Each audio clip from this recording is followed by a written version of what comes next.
ये कहानी अलादीन नाम के एक राजा के ऊपर आधारित है जो दिमाग से पूरी तरह पैदल होता है। अब पूरी तरह बेवकूफ होने की वजह से वो अपने देश में क्या क्या कारनामे करता है, ये हम आज की इस एक्सप्लेनेशन में देखने वाले हैं। आज मैं जिस फिल्म को एक्सप्लेन करने वाला हूँ उसका नाम है द डिक्टेटर और ये फिल्म 2012 में रिलीज हुई थी। मूवी की शुरुआत में हमें एक काल्पनिक देश वाडिया दिखाया जाता है। वाडिया में एक बच्चे का जन्म होता है जिसका नाम अलादीन रखा जाता है। अलादीन के जन्म के बाद से ही उसकी माँ को मार दिया जाता है और इसके कुछ सालों बाद ही उसके बाप की भी हत्या कर दी जाती है और अब सिर्फ 7 साल की उम्र में अलादीन वाडिया का राजा बन जाता है।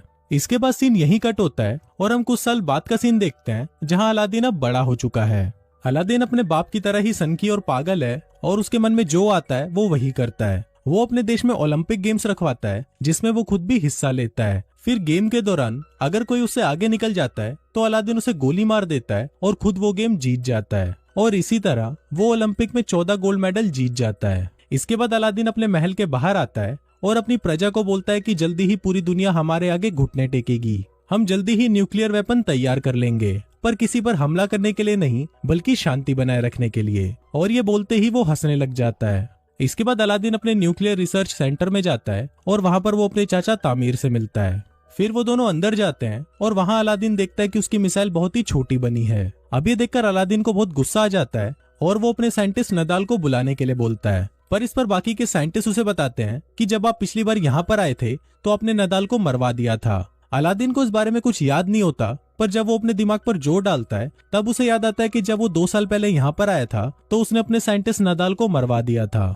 अब फिल्म वापस प्रेजेंट में आती है और एक साइंटिस्ट अलादीन को बोलता है कि शायद आप ये बात भूल गए थे, पर इस पर अलादीन हंसते हुए उसे बोलता है कि मैं भूला नहीं था और फिर वो उस साइंटिस्ट को भी मरवा देता है। इसके बाद अलादीन वापस अपने महल में आ जाता है जहाँ पर उसकी सिक्योरिटी में सिर्फ लड़कियां होती हैं। दरअसल अलादीन अपनी सिक्योरिटी के लिए सिर्फ लड़कियां ही रखता है ताकि बाद में वो उन्हें बचा सके। फिर जब अलादीन अपनी कार से बाहर निकलता है तभी वहाँ एक आदमी आकर उसे गोली मार देता है, पर बाद में हमें पता चलता है कि ये आदमी अलादीन नहीं बल्कि उसका डुप्लीकेट था। दरअसल अलादीन हमेशा ही अपने साथ एक डुप्लीकेट रखता है ताकि जब भी उस पर हमला हो तो हमेशा उसका डुप्लीकेट ही मारा जाए। अलादीन दिमाग से इतना चूतिया होता है कि वो अपनी डुप्लीकेट की लाश को उठने के लिए बोलता है और फिर जब वो लाश नहीं उठती तो अलादीन अपने अंकल को इशारा करता है कि इसे भी मरवा दो।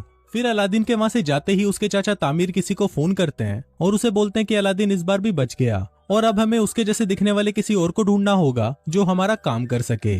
अब ये देखकर हम व्यूवर्स को पता चल जाता है कि अलादीन को उसके चाचा तामीर ही मरवाना चाहते हैं ताकि वाडिया की पूरी सत्ता उनके हाथों में आ सके। इसके बाद ये लोग अलादीन के हमशक्ल को ढूंढना शुरू करते हैं और उन्हें एक आदमी मिल भी जाता है जो बिल्कुल अलादीन की तरह दिखता था, पर यह आदमी भी अलादीन की तरह ही दिमाग से पैदल होता है। दूसरी तरफ हम अलादीन को देखते हैं जो एक हॉलीवुड एक्ट्रेस मेगन फॉक्स के साथ पलंग तोड़ रहा होता है और पलंग तोड़ने के बाद वो उसके साथ एक फोटो खिंचवाता है और वो उस फोटो को अपनी दीवार पर चिपका देता है। उसी दीवार पर हम और भी कई सारी लड़कियों की फोटोज देखते हैं जिनके साथ अलादीन अब तक पलंग तोड़ चुका है। फिर अगले दिन जब अलादीन वीडियो गेम खेल रहा होता है तभी वहां पर उसके चाचा तामीर आते हैं और उसे बोलते हैं कि तुम्हें अमेरिका जाकर अपने परमाणु हथियार बनाने के बारे में उन्हें सफाई देनी होगी और अगर तुमने ऐसा नहीं किया तो वो लोग अपनी फौज को यहाँ बेचकर वाडिया पर कब्जा कर लेंगे। अब ये सुनकर अलादीन डिसाइड करता है कि वो अमेरिका जाएगा। फिर अलादीन अमेरिका आ जाता है और अमेरिका के लोग सड़कों पर उसके खिलाफ नारे लगाते हैं। दरअसल अमेरिका के लोग चाहते थे कि वाडिया में डेमोक्रेसी हो और कोई भी बेवकूफ और पागल राजा उन पर अत्याचार ना करे। इसके बाद अलादीन अपने सिक्योरिटी हेड से मिलता है जिसका नाम क्लेटोन होता है और वो अलादीन को बिल्कुल भी पसंद नहीं करता था। फिर जब रात को अलादीन अपने होटल में सो रहा होता है तभी वहां पर क्लेटोन आता है और वो उसको किडनैप कर लेता है। वो उसे एक टॉर्चर रूम में लेके जाता है और वहां पर वो अलादीन को अपने हथियार दिखाता है जिससे वो उसे टॉर्चर करने वाला है, पर अलादीन उसके हथियारों का मजाक उड़ाने लगता है जिससे गुस्सा होकर क्लेटोन उसकी दाढ़ी काट देता है। फिर वो उसकी दाढ़ी को जला देता है पर दाढ़ी पर लगी आग से वो खुद भी जल जाता है। दूसरी तरफ अलादीन भी खुद को रस्सियों से आजाद कर लेता है और वहां से भाग जाता है। अब अलादीन की दाढ़ी कट जाने की वजह से कोई भी उसे पहचान नहीं सकता था। फिर अगले दिन अलादीन उसी जगह जाता है जहाँ पर उसे भाषण देना था। तभी वो वहाँ पर देखता है कि उसका हमशक्ल उसके चाचा तामीर के साथ वहाँ पर भाषण देने के लिए जा रहा है और अब अलादीन ये सब देखकर समझ जाता है कि ये सारा खेल उसके चाचा तामीर का है। अब अलादीन को बहुत ज्यादा गुस्सा आ जाता है और वो रेलिंग तोड़कर अंदर जाने की कोशिश करता है, पर तभी सिक्योरिटी उस पर हमला कर देती है और वो नीचे गिर जाता है। तभी वहाँ पर जोई नाम की एक लड़की आती है और वो उसे स्कूटी पर बिठाकर वहाँ से ले जाती है। इसके बाद जोई उसे अपनी दुकान पर लेके जाती है जहाँ पर वो काम करती थी। जोई अलादीन को कुछ कपड़े देती है और उससे पूछती है कि क्या तुम मेरी दुकान पर काम करोगे, पर इस पर अलादीन उसे बोलता है कि मैं चूतियों के साथ काम नहीं करता और ये बोलकर वो वहाँ से चला जाता है। अब अलादीन सड़कों पर भटक रहा होता है और तभी वहाँ उसे नदाल दिखता है, जिसे उसने कई सालों पहले मरवा दिया था। अलादीन नदाल को जिंदा देखकर हैरान हो जाता है और वो उसका पीछा करने लगता है। पीछा करते हुए अलादीन एक बार में पहुंच जाता है जहाँ पर सिर्फ वही लोग आते थे जो अलादीन से नफरत करते थे।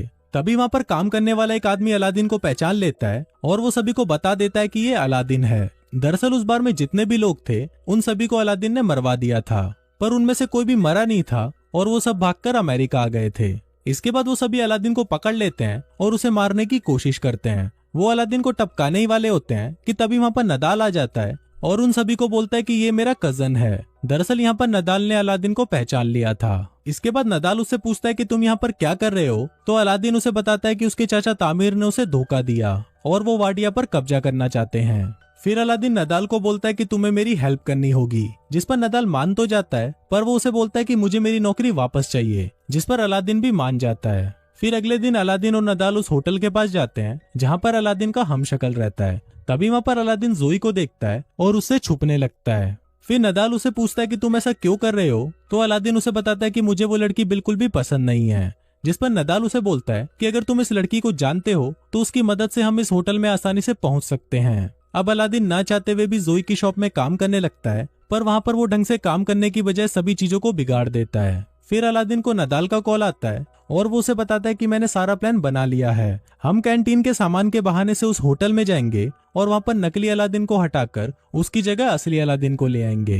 अब अलादीन को ये प्लान अच्छा लगता है और इसके साथ साथ उसे धीरे धीरे जोई भी पसंद आने लगती है, जिसकी वजह से वो शॉप में अच्छे से काम करने लग जाता है और वो उसकी शॉप का पूरा नक्शा ही बदल देता है। फिर एक दिन शॉप में एक औरत को लेबर पेन होने लगता है और उस समय इतना वक्त नहीं था कि उसे हॉस्पिटल ले जाया जा सके। अब अलादीन को पता नहीं होता कि डिलीवरी कैसे करवाई जाती है, पर फिर भी वो उस औरत की सक्सेसफुल डिलीवरी करवा देता है। अब ये देखकर जोई भी अलादीन से इम्प्रेस हो जाती है और उसे उससे प्यार हो जाता है। फिर जोई अलादीन को बोलती है कि वो अपनी पूरी जिंदगी उसके साथ बिताना चाहती है, पर इससे पहले अलादीन उसे बोलता है कि मैं तुम्हें कुछ बताना चाहता हूँ, और फिर वो जोई को अपनी सच्चाई बता देता है। अब सब कुछ सच जानने के बाद जोई उससे बहुत गुस्सा हो जाती है और वो उसे वहाँ से जाने के लिए बोलती है। फिर अलादीन जब सड़कों पर घूम रहा होता है तो वो टीवी पर देखता है कि वाडिया के लोग उसके जाने से बहुत ज्यादा खुश हैं और वो अपने देश में डिक्टेटरशिप नहीं चाहते। अब ये सब देखकर अलादीन को लगता है कि शायद उसे कोई भी पसंद नहीं करता, इसलिए वो डिसाइड करता है कि वो अपनी जान दे देगा। फिर वो एक पुल से कूदकर अपनी जान देने ही वाला होता है कि तभी वहाँ पर नदाल आ जाता है और उसे समझाने लगता है। अब अलादीन भी नदाल की बात को मान जाता है और वो अपने मरने का प्लान कैंसिल कर देता है। फिर अगले दिन अलादीन नदाल के साथ मिलकर बहुत ही मुश्किल से उस होटल के कमरे में चला जाता है और वहाँ पर वो नकली अलादीन को भगाकर खुद उसकी जगह ले लेता है। इसके बाद अलादीन उस मंच पर जाता है जहाँ पर आज वाडिया का नया संविधान पढ़ा जाना है। इसी दौरान अलादीन उस पेपर को फाड़ देता है जिसमें लिखा था कि वाडिया में अब डेमोक्रेसी चलेगी। फिर अलादीन ये बोलने ही वाला होता है कि वाडिया में हमेशा डिक्टेटरशिप चलेगी, पर तभी वहाँ पर जोई आ जाती है और उसको देखते ही अलादीन अपना मन बदल देता है और वो ऐलान करता है कि वाडिया में अब डिक्टेटरशिप नहीं होगी, बल्कि वहाँ पर सिर्फ डेमोक्रेसी होगी। अब ये सुनकर सभी लोग खुश हो जाते हैं, पर तभी वहाँ पर तामिर अलादीन पर गोली चला देता है। अब वो गोली अलादीन को लगने ही वाली होती है, पर तभी वहाँ पर उसका हमशक्ल आ जाता है और वो गोली उसको लग जाती है। इसके बाद अलादीन जोई को भी अपने साथ वाडिया ले जाता है और उसके साथ शादी कर लेता है। शादी के दौरान जोई उसे बताती है कि वो एक जूइश है, जिसको सुनकर अलादीन को बिल्कुल भी अच्छा नहीं लगता और वो जोई को भी मरवाने के लिए बोल देता है। और कुछ इसी तरह से ये फिल्म यहीं खत्म हो जाती है।